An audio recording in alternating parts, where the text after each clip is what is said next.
Hi YouTube, how's everybody going? This is another little shop update. I've been going bad just lately, but first of all, this is the surface plate I've got a lot to show you. Obviously this is the cover that it comes with.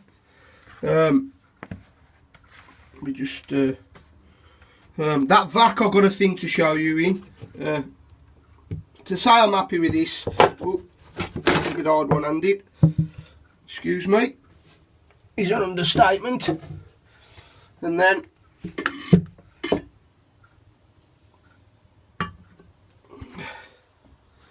don't know whether you can see this, for some reason today it I don't know whether it's that light that's causing it to do that. See if I can switch that off and it'll make a difference. Ah, right. That's the surface plate I got this, you know, I couldn't afford to buy one of these this size brand new. It would have been I just couldn't have afforded to have did it, but I got it right money, and to say I'm happy, there's me multi toyo, I think, whatever it's called, is happy is an understatement. Also, I'd like to share with you, this is a great addition. Obviously, as you know from the start of my videos, when you watch, I love my fixed blades. I love doing my stealths, and I love the missing link, the Mako and the others I do. I love them, I'll always do them. But my ardent passion has always been and always will be, I'll always do the fixed blade. But the passion for me is the folding knives. It always has been and it always will be. You know the intricate nature of doing folding knives for me really appeals to my condition and the way I am. And you know, so I love sitting there fiddling with tolerances and stuff like that. You know, might not be everybody's cup of tea, but for me it's ideal. So this thing, this surface plate, is gonna help me no end. Oh, this is the big, this is just roughed out, ready for eat treat. As you can see, I've left a little bit here because I like it a bit fatter here for the tip. This is the big one. Well, not big by Andy's thing, but it's big-ish campsite survival knife I'm working on. So, what's that? It's a 5.5 inch blade. It should be about 4.5 inch handle. A bit more than that. Yeah, 4.5 inch handle. Great stuff. I've also working on something just that little bit different. And tell me what you think. It's a different, obviously this is all rough because that's that different swedge that I like to do. It's just a real different shape, and I think it's going to be great when it's finished. I mean, it's going to look a bit rough now obviously because it's pre-heat treat and I've just roughed everything in, but obviously, you know, I'll clean all this up and see if I can get this to focus here. It's alright, there's oil on it as well and bits, and there we go, I think.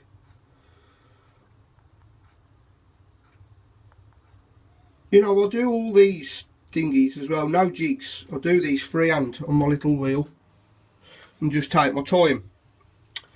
Right, so there'll be that one. What I think I'm gonna call this the Mamba.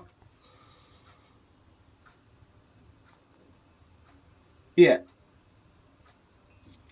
It's pretty equal either side.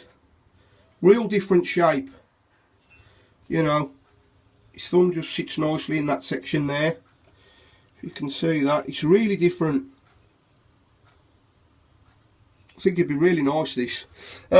Also, I'd just like to say the filing jig that I made. I haven't tried it yet, but in theory, the way it clamps and everything's square, it's going to work like a dream. Obviously, I've still got to countersink these and that. So what I'll do, lads, to help people out with this, because it will help you no end, is I'll do a tutorial on making one of these. Very simple. They cost a fortune, but anybody with a bit of common sense will be able to make one of these, no problem. You know, with a tap and whatever. The other addition, the other thing that I wanted to show you was, if you just excuse me a second, was, let's plug it in. Sorry, head's gone. Now, one of my subscribers mentioned, because this vacuum, and I have to say lads, the more I've used it, it's phenomenal for the money. It's unbelievable, and with the warranty, it's whoa, that's a lot of belts, just gone all over the place. Excuse me lads, sorry, it's ever so hard sometimes with one hand, I do try. Okay, let me find the on-off switch, because I've got it just tucked under at the minute. Come on Lee, get it together mate. Oh, here we go.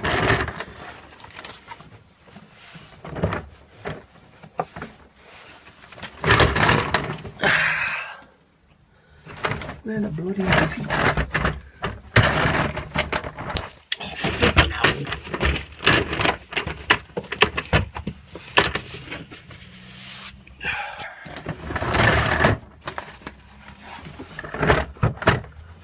Right, okay. Now, when they say a blow function, I'm going to try and oh, how do I get it to swish around? I can't. I don't know with this how to reverse it. Anyway, when I mean a blow function, I mean a blow function, and what he mentioned was, I mean, can you see that lads?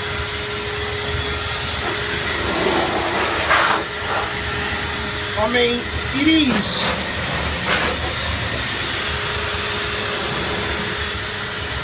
It's ridiculous. I mean, if I put that on my face, it'll blow. Anyway, what I'm getting at is... Whoa! Oh, shit.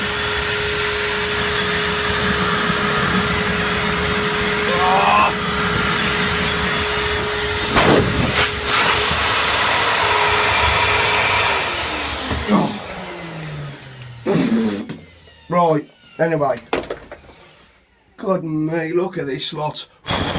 What I'm getting at is, one of the subscribers said about a forge. Now, if somebody was to plug that into a back of a, and use it for forge purposes too, for the airflow, it would be, excuse me, more than ideal, because it is extremely powerful, a lot more powerful than I thought. And when you put it up your face, it does the old cheese trick where it blows your cheeks in and all that.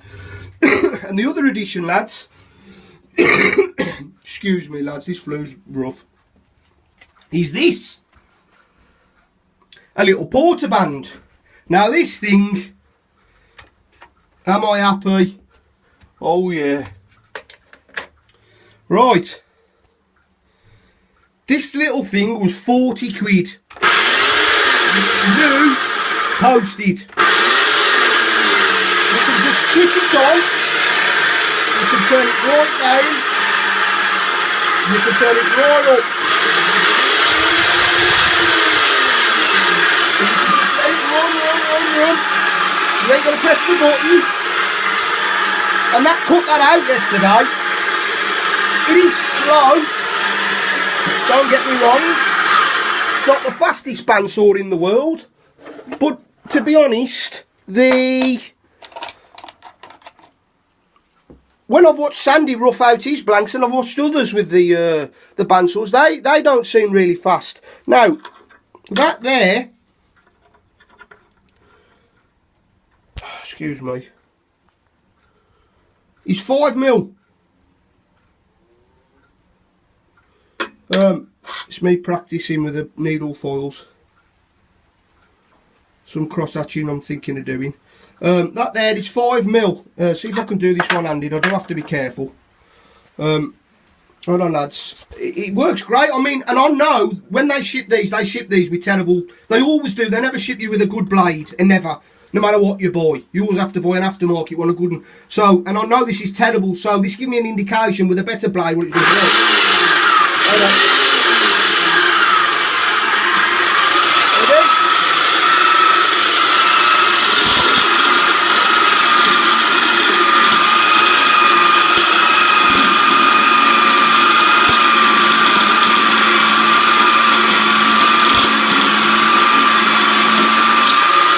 go.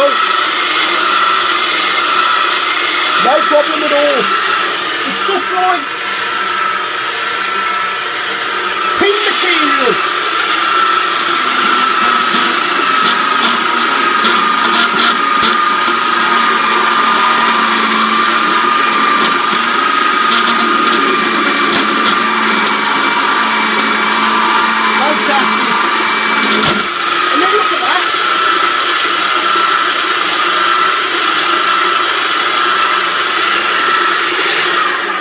And the godsend is with it is it's so light and so small. So most of us who've got small workshops, what a cracking tool. I can just, all I've done is just clamped it to the workbench. I can pick it up and put it underneath if I want. When I'm using my buffer, because I've changed it around, I could just shove it to the back.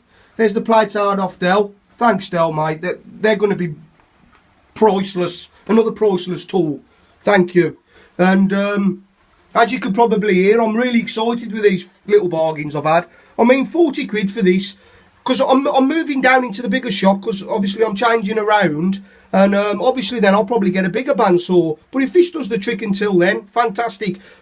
I'll set this up down there anyway, for chopping pin material. You know, if you've got to nip something quick, because at the minute, all my other stuff that I have to do, when I'm using the angle grinder, which creates a lot of heat in your steel too, is I have to do it outside. So if it's peeing down the rain, obviously with such a small shop, I can't do it in here with the angle grinder. Well, I could, but it's dangerous and I won't do it.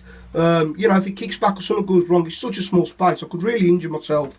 And I'm not mad on the angle grinder, so, you know, sometimes I've had it kick back on me and it scared the life out of me. Quite a dangerous tool, you know, if you don't grip or you're not paying real close attention. These are just as dangerous, but at least there's a bit more time, you know, you can use a push stick and, you know, you can eliminate some of them variables. Anyway, the other thing is I've whipped the chuck off this, and the bloke where I had the surface plate from and stuff, I've got to go and see him today. So Duncan,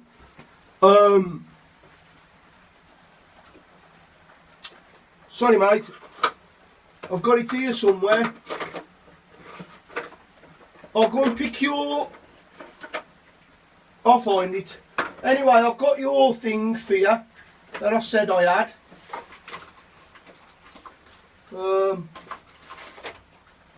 Yeah.